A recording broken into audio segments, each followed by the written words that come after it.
Good evening and welcome to our 10th anniversary. When Crimewatch started back in 1984, we wondered then whether or not the experiment would work, whether viewers really could actually do something about crime. Well, every month has shown that they can. And tonight we've news of more arrests, including one involving an attempted blackmail. I can also tell you that a man has been convicted as a direct result of one of the largest responses Crimewatch has ever had. A woman in South London was pulled out of a phone box and was raped. The attack was linked forensically to an earlier offence. A name phoned into Crimewatch led to the attacker.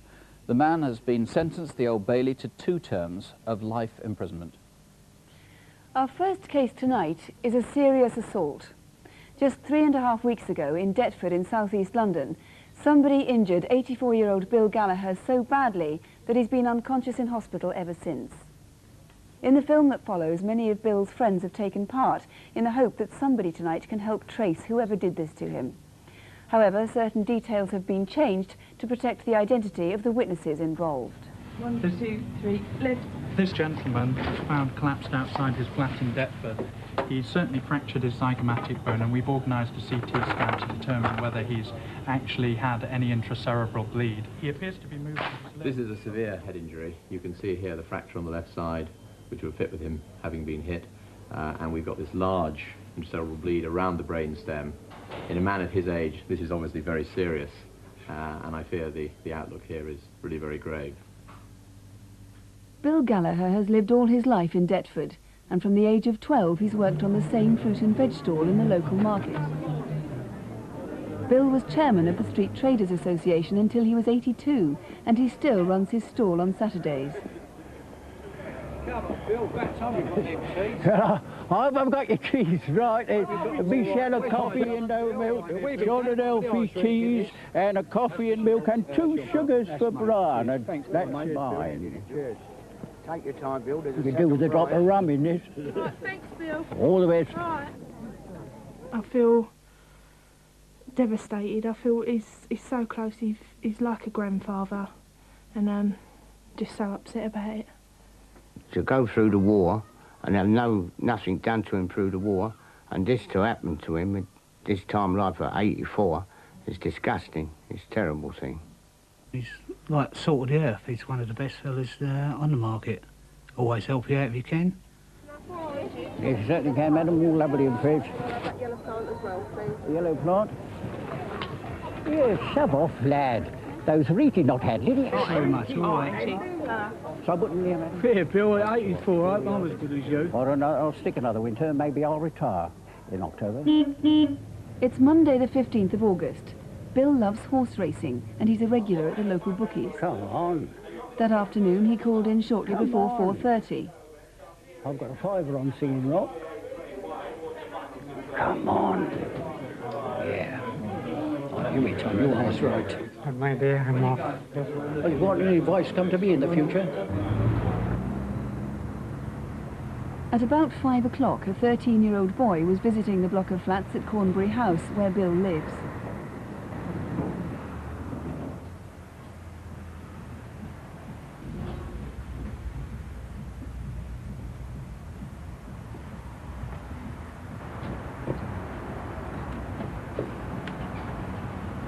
Who's there? Open up, you idiot, it's me.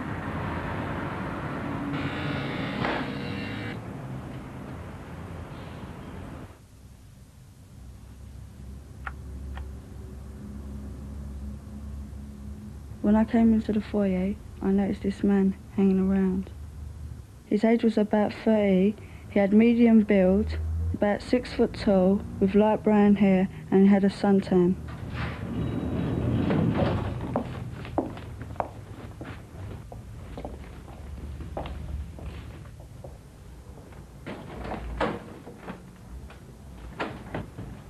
Hang on, I'll open the door for you. Thanks.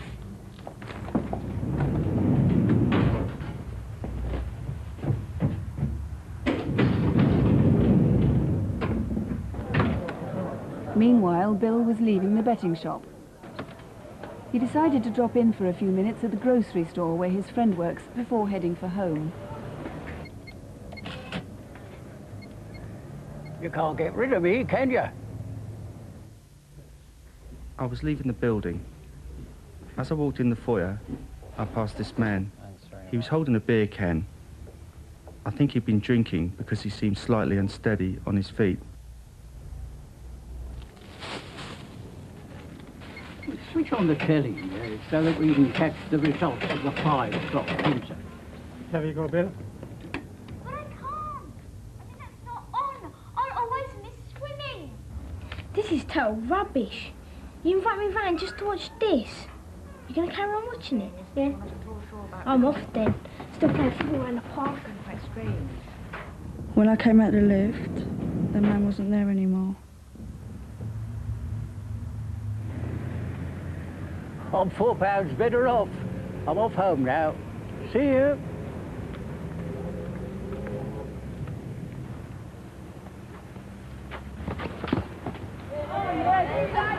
He's playing already. Come a bit early next time, yeah? Yeah. Right, see you later, yeah? 4 o'clock. See you later. Just after 5:20, Bill was seen in Deptford High Street. It would have taken him about 10 minutes to complete the walk home to Cornbury House.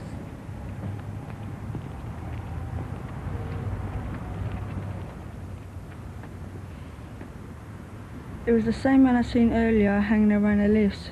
He saw me looking at him.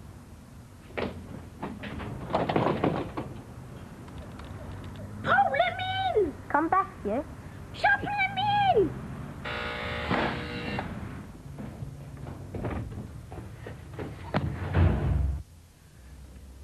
Oh my God!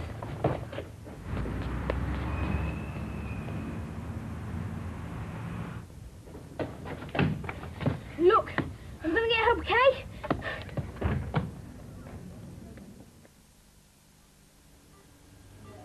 We've obviously got to be guarded about the prognosis here, because in a man of his age, the chances that he sustained some permanent brain damage is, I fear, quite high. He is a fighter, so if anyone can pull through, he will. We're going to look after his stall while he's in hospital, so when he comes out he's got some money so he can look after himself. Well, Mr. Mellish, do you think the man who attacked Bill was actually waiting for him in particular? I really don't know. What I can say for sure is the motive was robbery. Both Bill's pockets were pulled out. The suspect had been hanging around the flat for a good half an hour. I think Bill was in the wrong place at the wrong time. You certainly have a very good description of him from various witnesses. We've had a T-shirt made up fitting the witness's description. It's not exactly right, but it's as near as we can get. It's diagonal splashes of colour. That's the most important feature. The guy was white. He's about 30, quite tall, about 6 foot. Light brown, short hair. Main feature was his suntan. He had suntanned face and suntanned legs, which were also hairy. Where do you think he might come from? We've been concentrating on the Deptford area, but I want to broaden the area of search to South East London. In fact, I want to appeal for information and help from the people of South East London as to the identity of this callous robber. That's where you're concentrating. Mr. Mellish, thank you. I can tell you that the latest news on Bill's condition is that he is now out of intensive care and does seem able to respond a little bit to what's going on around him. But he is 84 years old and there's a long way to go yet. Everybody's just hoping for the best. If you saw anybody suspicious in the area around Cornbury House that Monday afternoon, remember it was August the 15th, just over 3 weeks ago, or if you can remember anything that might help this investigation, please do ring. 0500 600 600 is the number here, or you can ring the Brockley Police Station direct on 081 691 4141. That's 081 691 4141. Well, now to Photocall, where last June's gallery of faces led to 3 arrests. First, top left, 40 people rang about a series of armed robberies in and around Gloucestershire. As a direct result, a man was arrested in Bournemouth. He's now in custody awaiting trial. Glyn Adrian Carvel, top right, he's still being sought as part of a fraud inquiry. Another series of fraud cases, though, prompted 6 calls to the studio, all giving the same name. A woman is now awaiting trial. Finally, an arrest that happened independently of Crimewatch. We showed a video from a security camera of armed robbery in Harlow in Essex. A man was arrested after a similar attack. He's now being charged with 3 offences. Here are Superintendent David Hatcher and Detective Constable Jackie Hames. Let's see what happens with this month's Photocall. Take a close look at this man. He's seen here in Cambridge on Tuesday the 3rd of May, where he's attempting to buy a video recorder using a credit card fraudulently. Since April, thousands of pounds worth of goods have been bought using a batch of stolen credit cards. The man is in his early to mid-30s, about 5'9", medium build with short black hair. If you know where he is now, please call. Do you recognise this woman? She's Yvonne Mary Sullivan, and detectives in Gwent would like to speak to her in connection with a series of deceptions. Between 1987 and 1992, several £1,000s were stolen from the Building Society accounts of mentally and physically disabled residents of a community home in Newport. Yvonne Sullivan is around 5'6" and heavily built. She may be using the names Yvonne Blake or Yvonne Weir. If you know where she is, call us now. Do you recognise these men? On Wednesday morning, 6th of July, they were seen loitering in a sub-post office in Henleys Road, Bristol. Around lunchtime, they returned to the same store, broke in and stole a substantial amount of cash. They drove off in a white Citroën BX, registration G977NNU. The first man is in his mid-20s, 5'9", slim build with short dark hair. He spoke with a Liverpool accent. The second man is older, 35 to 40, 5'8", slim build with short receding brown hair. If you know who they are, please ring us tonight. Does this man look familiar to you? He calls himself Brian Saunders, and my colleagues in Kent would like to speak to him in connection with the deception. This summer, a recently widowed 58-year-old woman visited Chatham in Kent. She was tricked out of her life savings by a man she met there. Brian Saunders, as he calls himself, is in his early 60s, 5'8" with a stocky build. He has the name Rita tattooed on his right forearm and is known to frequent betting shops. If you know where he is, or if you can help with any of our photo call faces, please call us tonight. And here's our number, 0500 600 600. It's a free call. Do please ring if you can help. 0500 600 600. Were you anywhere near Stratford in Warwickshire on the morning of the 22nd of June? It was a Wednesday, the start of a normal weekday in the shopping streets of the town centre. At 8:30 a.m. in Wood Street, Stephanie Wall was on her way to work at George Pragnell's Jewellers, where she's the manageress. That particular morning it was a fairly straightforward morning, typical, fairly relaxed. I opened the post in Mr. Pragnell's absence. We have to display the merchandise, quite a lot of it, before the shop opens. We have to make sure that the place looks neat, tidy, clean. So it's fairly busy before we actually open the doors to people. It's now about 9:30 on the outskirts of Stratford. Annette Hilton works for a local firm of engravers. She had a delivery to make at Pragnell's that morning. Oh, this form we were talking about, Nigel. It's arrived. I've just got to quickly go and check the windows, and I'll get a paper cross as well. Okay. Hilda Carr and Janet Edwards were on their way into the town centre. It was a very, very nice, warm, sunny Stratford day. Hilda and I were going in to change a pair of shoes I'd bought on Saturday. We were just going to go and have a coffee afterwards, and that was all.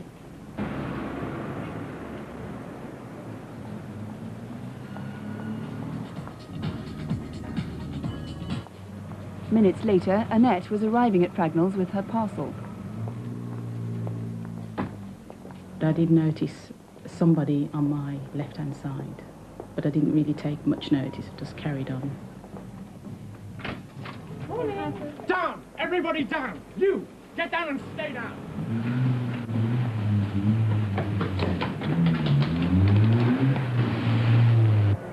I was terrified, absolutely terrified, because you're aware of this violence going on around you that you can't do anything about. The thought that the gun might go off, that it might hit you, it might hit somebody else, is just totally terrifying. The noise was very intense, it was quite violent. It was the scare tactics they were using, shouting, a lot of breaking of glass. There's this atmosphere that they have control over the situation. They are very violent people, and they would not have hesitated to shoot and maybe kill somebody if necessary. I literally tried to take in as much as I could see. The windows were being cleared. You know, I was very concerned for my colleagues. It was quite a traumatic time. By now, Hilda and Janet had reached Pragnell's shop. I noticed the car, the driver of the car had a rubber sort of latex mask over his head. At that moment, a police car on routine patrol turned into Wood Street.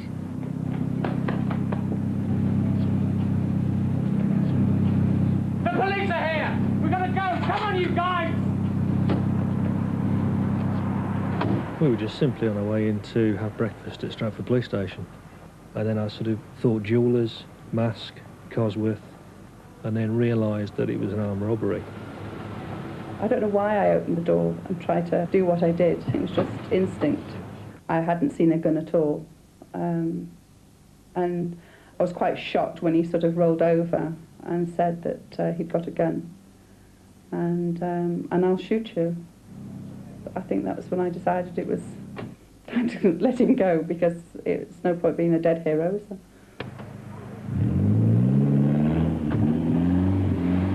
Well, I tried my best to reverse into the car, but there was a civilian car behind me that was blocking my view. Look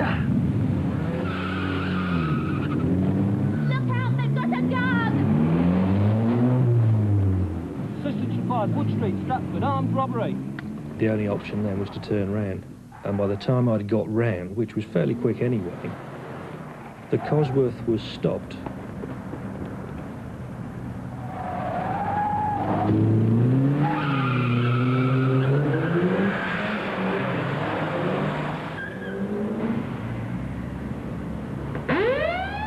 The police car had broken free of the traffic just too late to catch them.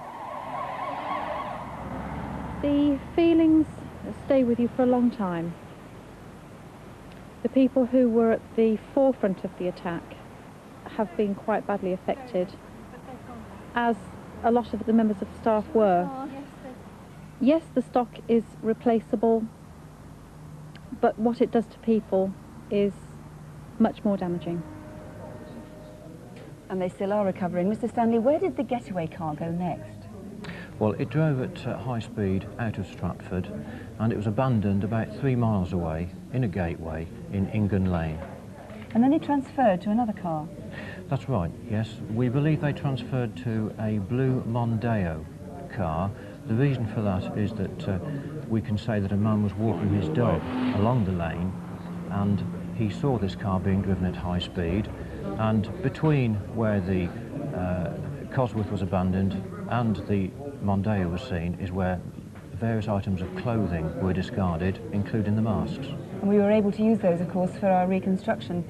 What clues do you get from those clothes? Well, the best clue really comes from this jacket. From the inside, forensic examination has revealed a label with a name V. Veenendaal. And we'd be interested to hear from anyone who can throw any light on that. Jekka Natvier looks Dutch, doesn't it? It does, yes. Any news of the stolen watches? Well, we've not recovered any of the property as yet, but we do know that a Rolex watch and a number of Omega watches have been offered for sale to dealers in Manchester and Blackburn, and we would appeal to anyone who has been offered top quality watches in dubious circumstances to contact us. And there's a Manchester connection with the silver Cosworth as well. What do you need to know about that? That's right, yes. This Cosworth was stolen in Manchester on the 18th of May, and as you've seen from the film, it was on registration plates J771GNV. We'd be interested to hear from anyone who made up those number plates, but I would stress at this stage that vehicle with that registration was not used on this offence. No. We just would like to hear from anyone who has made up those number plates. Between the 18th of May and June the 22nd. That's right. Sightings of that. And as you say, it's a legitimate car now, so we don't need to know about that. You feel there's an urgency, don't you, to catching these men? Yes, this was a carefully planned robbery. We're dealing with violent and ruthless criminals who have clearly committed this type of offence before, and it's important that we do catch them. Right, I hope you do. Thank you very much indeed. There is a reward, a substantial reward, in fact, if you can help Mr. Peter Stanley and his colleagues on this one. Please ring us straight away if you know of anything that might help. In the studio here, the number as usual is 0500 600 600, or you can ring Warwickshire Police Direct on 0926 415 766. That's 0926, which is the code for Warwick, 415 766. Over the past few months, the unusual crime of child abduction has made headlines, notably after baby Abby Humphreys was seized from hospital in Nottingham. In that case, of course, the woman has been charged and is awaiting trial. But there have been two other series of attempted kidnaps which are causing police a great deal of concern. One group of offences is centred in West Yorkshire. The other, perhaps unrelated, is in Bristol and in Gloucester. The cases in West Yorkshire have all been unsuccessful, but they've been going on for 2 years now. There have been no fewer than 29 reported attempted abductions, either by a woman on her own, or in one case by a woman with a man who was pretending to be a police officer. In each case, the woman has posed as a social worker or as a health visitor, but she's fled when challenged to produce identification. In Bristol and Gloucester, the offences have all involved women who have posed as health visitors, or as social workers again. There have been 7 reported cases in a month, all between the 4th of July and the 4th of August. Lisa, tell me what happened in your case. I answered the door. There was a lady stood there in a blue uniform. She said to me, "Hello, I'm your health visitor. I come to speak to you and see your child." As I looked at her, I noticed that she had no folder or paperwork with records of my children, so I asked her for her ID badge. She said, "I'll nip back to the car and get it." With that, I went into the front room, and as I looked out the window, I noticed that she got into a blue Ford Escort and drove off. A blue Ford Escort? Yeah. You didn't get his number, did you? Or All I know is it was A registration. A registered. Now, she was wearing a necklace you described to the police. Tell us about that. It was golden colour, and it had a name on it, or it could have said mother, but I know it began with M. Now, Anne, your case was strikingly similar in some ways. Just explain again what happened. Well, the same thing happened. That she came to the door. She said that she was my health visitor, and she said, "Can I see Nicola?" She called her Nicola. She knew her name? Yes. And I said, "What for?" And she said, "I've got reason to believe she's been sexually abused." I said, "That's rubbish." What did you say? Well, she said, "Can I have her?" I said, "No, she wasn't here." I said she was in the city with her sister. What would you have done if Nicola had been in the house? Well, I think I would have let her have her because she was so convincing. Now, what was she like? Give us a description of this woman. She had short, spiky black hair, plain pink T-shirt, a flory skirt, pink sandals. She had a stud in her ear, and she had a black briefcase in her hand.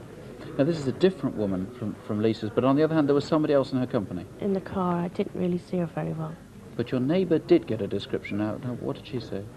Well, she said that she'd seen the same car up there a week before, circling around, so she recognised them. And what was the car like? Can you recall? It was a white one, that's all I know. It was white. I didn't know the make. And you think that you'd seen one of these women again, I think last week sometime? Yeah, down on Southmead Road, but that was in a blue Escort. And what happened? She just glared at me. Like, you know, she recognised me. That's about all. It's all pretty terrifying. David Niven, as chairman of the British Association of Social Workers, what do parents do? What does anybody do? Somebody comes, an official comes to the door and says, "I want to take your child away." Well, the clear advice is don't let them. Ever. No social worker or health visitor or anybody posing as one of these people who arrives out the blue at somebody's house can take your child away, and the clear advice is do not let them. And in the case of social workers, if anybody poses as a social worker and says they want to medically examine your child, don't let them either. A genuine social worker wouldn't dream of doing that. But we read in the papers, we see on the news cases of children being taken into care. You're saying it doesn't happen like this? It doesn't happen like this. There's a procedure to go through, and social workers have to go to court and convince a court and so forth. It just doesn't happen like this. The clear advice is phone the police.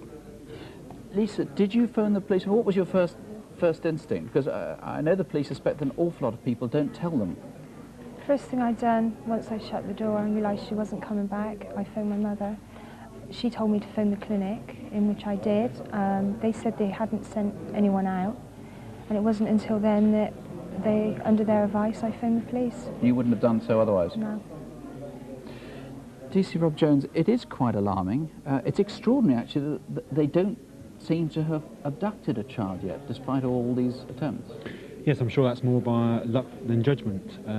We're certainly very, very concerned to catch these women. before, in fact, they are successful. They're becoming more determined, apparently. Yes, it certainly would appear so. Certainly with Lisa's last incident, where they'd moved up to a nurse's uniform, or a pseudo-nurse's uniform, it certainly gives rise to the suspicion that they're becoming more and more persistent and more and more able to pass himself off as a helper. And this two work in the Bristol, Gloucester area seem to be sort of swapping roles as publicity gets hot on one of them. Yeah, that certainly seems to be the case. Certainly the descriptions of the two women in most of the cases, or in fact all of the cases that we're featuring here tonight, are very, very similar, and the way they operate is very, very similar, although I cannot discount the fact that they may be using wigs. There's been a description of one of the women with a very different sort of hairstyle. Yes, there has, yes. You think that many of these cases are simply not reported at all? Yes, I'm sure that's the case. I'm sure many people feel that it's a call not necessary for the police, but I would urge those people on any occasion, if they are unhappy, to phone us straight away. Is this just in the Bristol, Gloucester area, in the Leeds, West Yorkshire area, or anywhere in the country? Well, myself, I'm particularly interested in cases within the southwest. However, I would appeal to viewers on a national basis that if they are approached by these women, to contact their local police station. Do you think the police actually take these things all that seriously? I mean, after all, in these cases, it's very hard for the police to say a crime has been committed. Yes, it's not a question of not taking it seriously. I think that often the cases are reported as a suspicious incident, perhaps recorded in such a way, and therefore they perhaps fall through the net of a criminal investigation. David Niven, just once again, quite emphatically, somebody comes to the door, wants to medically examine your child, wants to take your child away, the answer is simply no, shut the door on their face. Correct, absolutely. And please call the police. Please call the police if you're suspicious. If you have any suspicions, if you've been targeted anywhere in Britain, not just in Bristol, if you haven't yet told the police, if you can help in any way on this case, or indeed you think you might help clear up other cases, do please call 0500 600 600. That's the free call number here to the studio, 0500 600 600. If you'd prefer to call the Bristol inquiry team direct, the number there is 0272 454 855. That's 0272, the code for Bristol, of course, 454 855. Well, just monitoring the calls here, I'm pleased to say that we'll be getting quite a few calls on the Bill Gallagher case with identifications for the attacker and suggestions as to where the T-shirt might come from. On Photocall, we've had an address for one of the cases and a positive sounding identification on another one of the cases from two police officers. So far so good, and I'm just noticing that something's coming through on Stratford jewellery raid as well.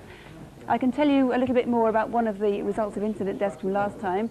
The manager of a Tesco supermarket, you might remember, in Dorset, was being targeted by blackmailers demanding £500,000. We played a tape recording of a man's voice and we showed handwriting, and as a result of the publicity around the programme, a man was charged and is now awaiting trial. So let's see what happens this month. Here are Detective Constable Jackie Hames and Superintendent David Hatcher.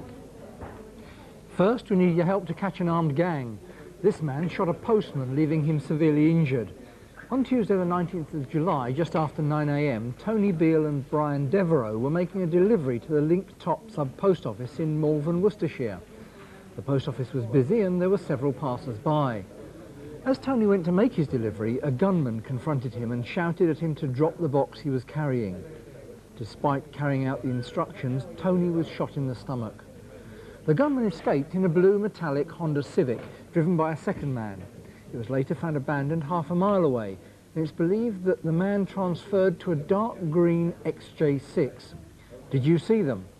Tony is now off the critical list, but it'll be several months before he's fit enough to return to work. Take a look at the gunman again. He's 30 to 35, 5'10", and of stocky build. And here's the driver. He's about 5'10", of medium build with a tan complexion and short dark hair. If you recognise either of them, please ring the incident room on 0905 723 888. That's 0905, the code for Worcester, 723 888. In Fulham, West London, a woman was walking to her sister's house around lunchtime on Tuesday the 7th of June when she was attacked. This man approached her after she'd left West Kensington Tube. He dragged her into a blue van with a white roof like this, where he raped her. The registration number probably included D8, and the van had vertical striped curtains. Maybe you saw it parked on Beaumont Crescent at about 1:30 in the afternoon. The rapist is in his 30s, about 5'6", of muscular build with brown shoulder-length hair. He was wearing a distinctive T-shirt. It was white with a bulldog motif on the front. He also wore black trainers with white laces. If you recognise the man or can help identify the van, please call the incident room at Fulham on 071 385 1212. That's 071 385 1212. Next, maybe you can help solve an armed robbery which took place in Nottinghamshire. These two disguised themselves as delivery men and went into a house in Newstead Abbey Park near Mansfield on Friday the 20th of May. Once inside, they threatened the owner at gunpoint, forcing her to open the safe. In their haste to escape, the robbers left behind an interesting clue. They'd written the directions to the property on the back of this piece of paper. Maybe you recognise the handwriting. The robbers escaped in this white Montego estate, registration E316TEA, which had been stolen from Sutton Coldfield 6 days before the robbery. A substantial reward is being offered for information, so if you recognise the men, the car or the handwriting, please call Nottinghamshire Police on 0800 626 999. That's free phone 0800 626 999. Colleagues in Yeovil are concerned that this teenager is responsible for a series of sexual assaults that have happened over the summer. Since the 25th of June, 5 women have been attacked near the Yeovil town centre. All of them have been given very similar descriptions of their assailant. One of the more serious offences happened on July 9th at Nine Springs, a local beauty spot. A 47-year-old woman was walking her dog when she was grabbed and pushed to the ground. During the struggle, her attacker threatened her, saying he had a knife. The youth eventually fled in the direction of southwards. He's around 15 years old, 5'5" with a slim build and pointed features. He wore a black T-shirt with elbow-length sleeves, black tracksuit bottoms, dark trainers with white stripes and was well-spoken. If you recognise him, please call Yeovil Police on 0935 402 158. That's 0935, the code for Yeovil, 402 158. And if you can help, please do. The number for all our calls, 0500 600 600. That's 0500 600 600. Sharon Harper from Lincolnshire had been 21 for just 4 days when somebody strangled her. She had a 4-month-old baby, and she and her father Michael were planning their wedding. She was likeable, she was straightforward, and why she was killed is a mystery that maybe someone watching can now solve. It's the Cookie Monster. She had a thing about car boot sales. Every time I went down a car boot sale, she would immediately go to the nearest store that had the baby clothes or the baby toys on. We can always get round in you and me, can't we? She was always pestering me for, you know, a couple of quid here and a couple of quid there so she could go and buy those things, which made me laugh. We've been together about 2 years. She was a fun-loving person.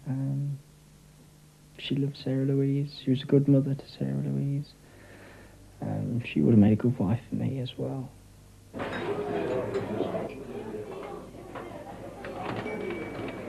got a sec, can you get some ice? Yeah, sure. Is it alright if I have a fag while I'm down there? Yeah, no problem.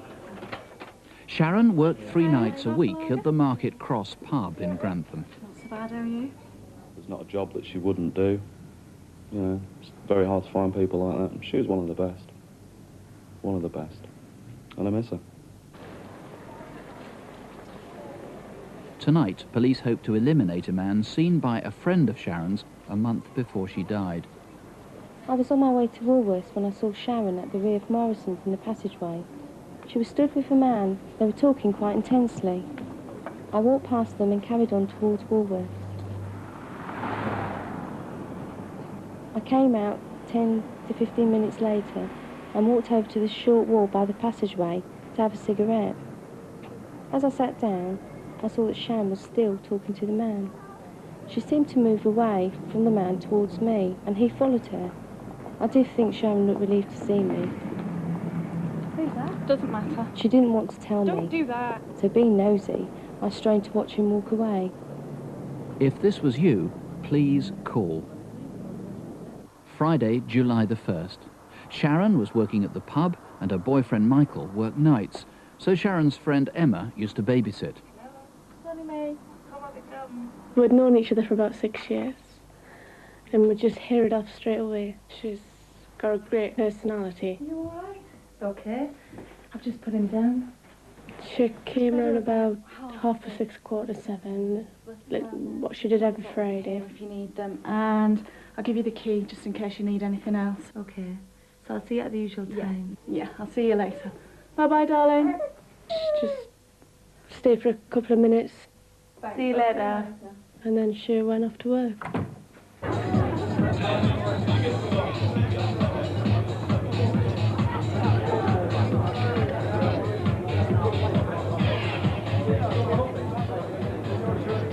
Still going out Sunday night? Yeah, of course I will. Where do you want to go then, Doug? I don't mind, it's up to you.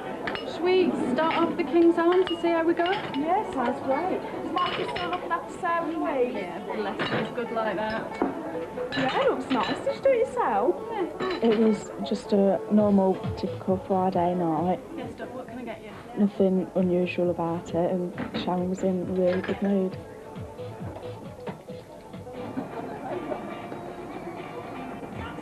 Thanks a lot for coming along, ladies and gentlemen. Finish your drinks now, please, and start to make your way out the door. Thanks a lot. After last people have gone, we always have a drink at the end of the night.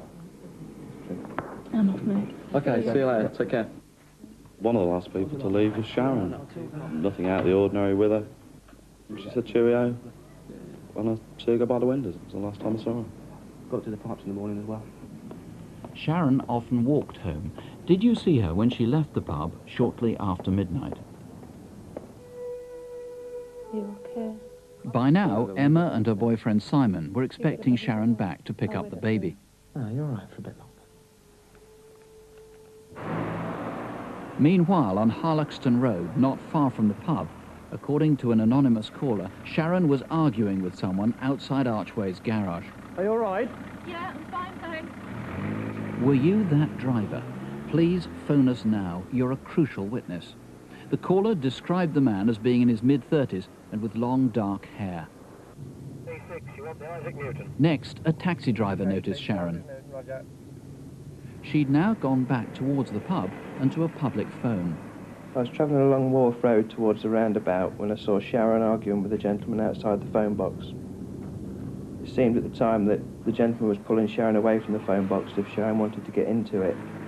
I noticed that the gentleman was wearing a white short-sleeved T-shirt and jeans, and he had shoulder-length hair.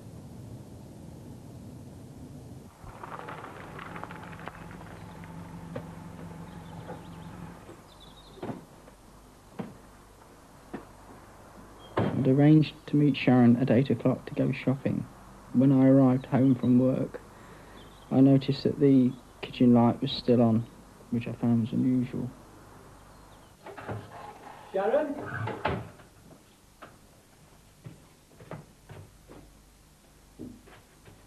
Sharon?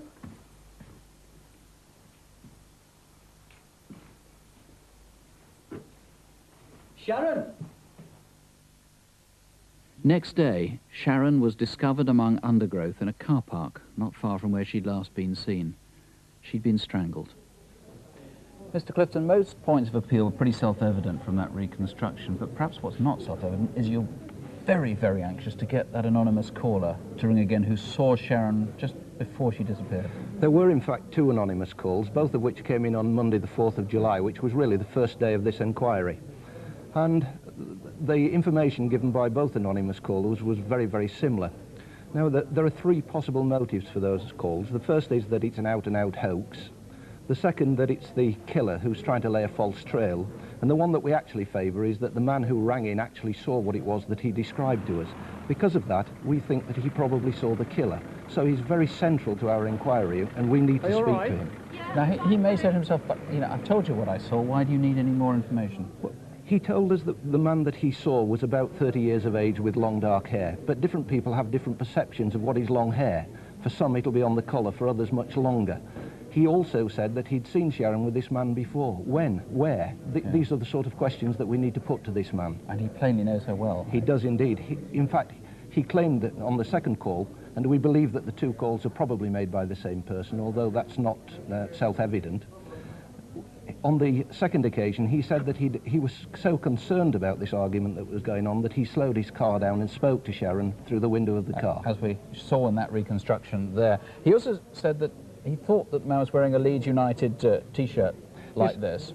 Yes, the first caller said that the man was 30 years of age with long dark hair and was wearing a white Leeds United shirt. Now, there are several strips, and this is one of them.